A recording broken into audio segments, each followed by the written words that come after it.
Hürmetlik vatandaş, bugünkü leksiyalarımızı başlaymayız. Leksiyada Sadaqacı Rozu Washington'dan sözdeyimiz.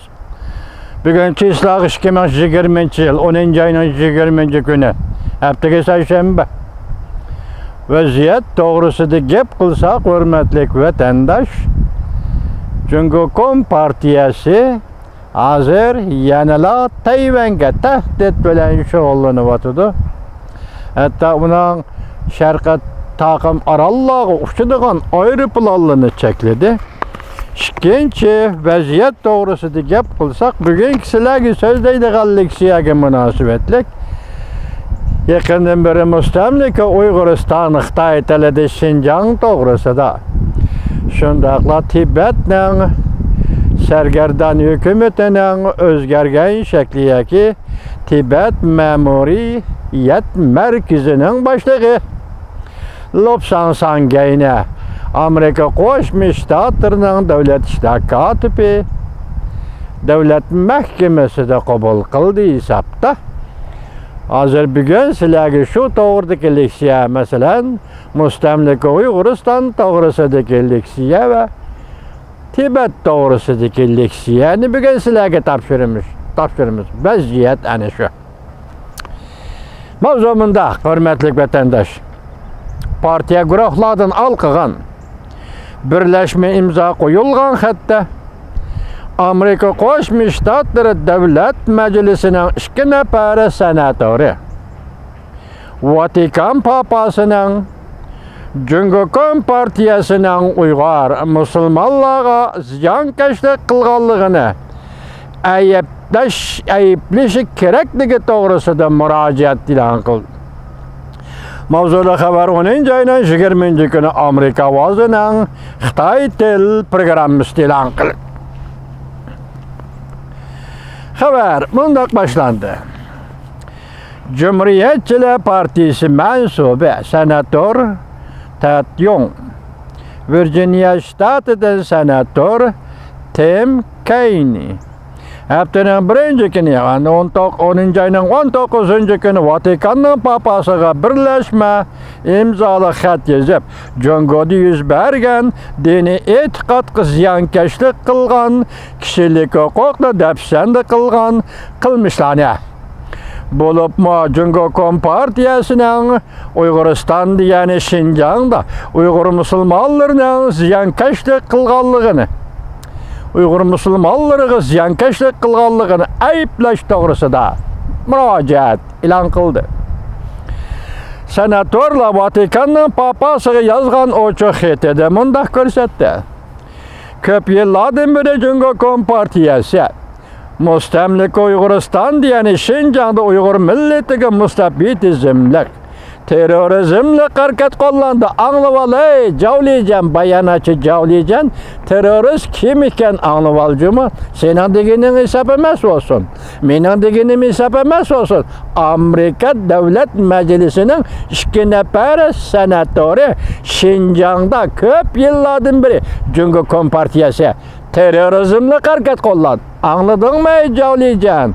Xo'jayinlaringga aytib qo'ydaymi? Jondan haq yetkazib qo'yma gapni. Cumhuriyet Partiyasi Xinjiangda Uyg'ur millatiga mustabidizmlik, terrorizmlik harakat qo'llandi.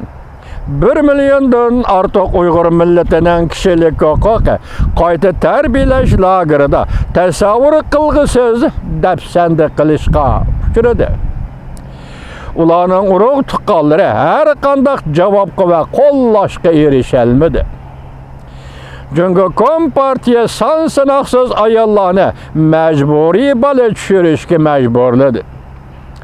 Tug'ut cheklashga va boshqa vositalarni o'zligidan ishlatishga majburladi. O'tgan 1 yilda Xinjiangda mustamlika Uyg'uristonda Uyg'urlarning tug'ilish nisbati 24% tuvallab ketdi. Vatandash, bu tuvallab ketish mutaxassislar tasvirlagan irq yo'qotishning bir qismi edi. Mustamlika Uyg'uristonda nopusning 24% tuvallab ketishi Bu mutaxassislarning nazarida irq yo'qotishning bir qismi edi. Xalqaro jamiyatda qulluq tuzumni tugutish, majburiy emgakni tugutish ki izlanayotgan bir paytda Şinjan'da qulluq tuzumdan foydalanib tizginlash ve iqtisodni taraqqiy qildirishning quroliga aylantirildi. Bundaq sistemlashgan izchil adolatsizlik qilish, kishilarning huquqiga tajovuz qilish, e'tiqodini dafsanda qilish ve madaniyat radikalizmi ve terrorizm birleşip ketgan qonunsiz terrorizm birleşip ketgan qonun ramkisi ichida elib berildi.